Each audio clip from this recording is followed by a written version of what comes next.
Hello and good morning. It's Tanya Waring with the Manifesting Mindset Live, and always excited to be here. And today I'm in just a really great place of almost pulling my hair out, but really using the opportunity to master manifesting, because isn't that what it's all about? And this weekend, one of my children said that I was a hypocrite because I talk about being this manifesting guru, and yet I'm not always in that space. Hi, Lori. I'm so glad you're here. Great to see you.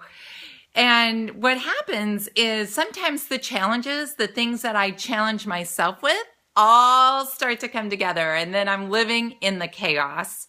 And it doesn't mean that anything's wrong at that particular time. It just means that a bunch of things have come together. And then it's about who am I to move through that. And if we're not challenging ourselves, we don't have any kind of chaos happening in our life. And to me, that's not living and expanding who I am. So what do I do when all of these things hit at once?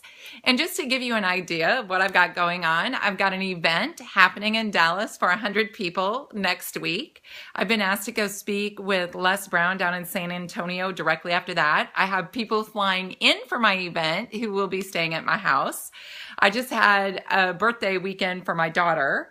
My kids started school today, and there's just a lot going on. And that's the world that we live in for many of us. It's just all this stuff. And what do I do to really keep myself on track? Well, when Christy walked in the house this morning, first I just vented. I'm like, everything's happening. And this is the space I'm in. And I just clear it out and release as much of that tension as I can, just to be authentic about it.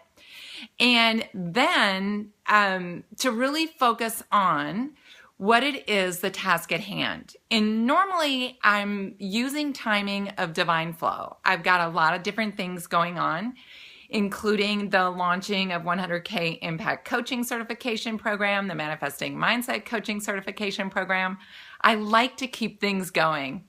And with all of this, when I start to focus on what is really going on in that moment, and what I noticed is I had these impending deadlines that really are in reality for getting some books complete so that I can order them to have them in time for the event. So what I do is I really start to prioritize what it is that needs to get done. What's an impending event? What really, really has to happen in a certain timing? What I can turn over to the manager, and I can only do so much. So one of the things that I do is I keep affirming I have more than enough time, money, and energy to do this. I have more than enough of what I need to have this work. Sometimes I will lower my expectations. Like, you know what? This really isn't a priority. I thought it was. It'd be nice if I got it done, but that's not a priority. And then I start looking for what can I complete? Because typically our overwhelm happens when we have a lot of things incomplete, a lot of situations that just are halfway in process. And so now that we're talking about incompletes, I have a lot of incompletes too. I tore apart my closet because I wanted to put in a new closet system. I'm just at the tail end of building a pool, so my backyard has been a mess. So, I've got all this chaos. But when I really sit down and I think about, okay, I'm going to get the book done, and then we take a moment to celebrate the success. I may meditate, like go, you know what? I need 10 minutes just to meditate, just to get my energy back to where I'm most productive and can focus. I may look at, do I need to take a nap? Am I really taking good care of myself? And do I need to up my nutritional game? Because if I'm stressed or in the chaos, that means that it's even more important that I take care of myself. And as I start to have that success is the seed to more success. So celebrating all of the things that are working and being excited about what I have coming up.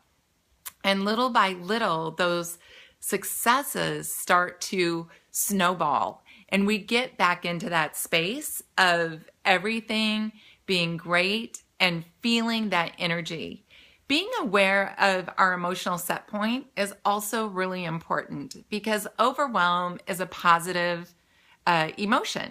Frustration is a positive emotion. Joy is the highest vibration. And it's unrealistic to expect that we're going to stay in the state of joy. What we can do is really look at our emotional scale as a whole. What percentage of time am I depressed? What percentage of time am I in overwhelm? What percentage of time am I in joy? Am I really upping that vibrational scale to be able to manage everything that I have going on? Am I doing too much? Do I need to back off on commitments? So one of the things is I have a tendency to overcommit, and staying in that state of overwhelm can be addictive. So unraveling that and looking at what do I really want?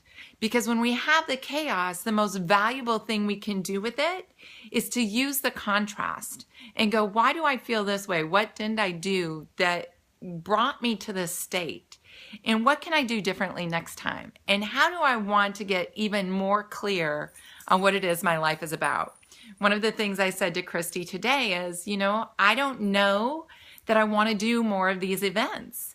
I reach a limited number of people, and there's a lot of time, money, and energy that goes into it. And I know that I'm here to teach manifesting, but do I really need that chaotic experience? Or is there a better way, more effective way to start working with people and teaching them manifesting?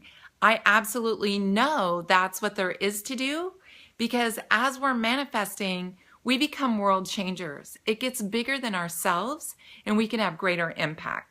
So I always look at how can I most influence and impact and make a difference in my community, because it doesn't serve anybody for me to be living in a state of chaos or not taking care of myself.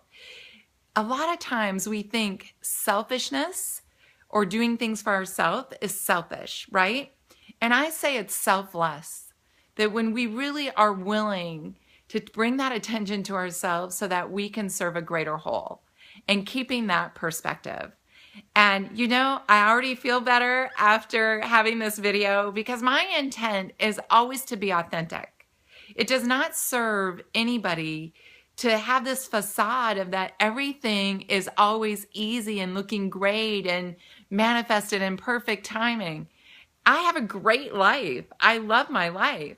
And yet sharing the breakdowns will also benefit to understand how that breakdown can be a trigger to have a really extraordinary breakthrough. I hope this has been valuable for you. It's been valuable for me. So thank you. It's a privilege to be here with you. For all of you who have joined me today, thank you. And I hope that you just have an extraordinary and phenomenal week. I look forward to seeing you on Wednesday at 11 Central Standard Time for the Manifesting Mindset Live. See you there.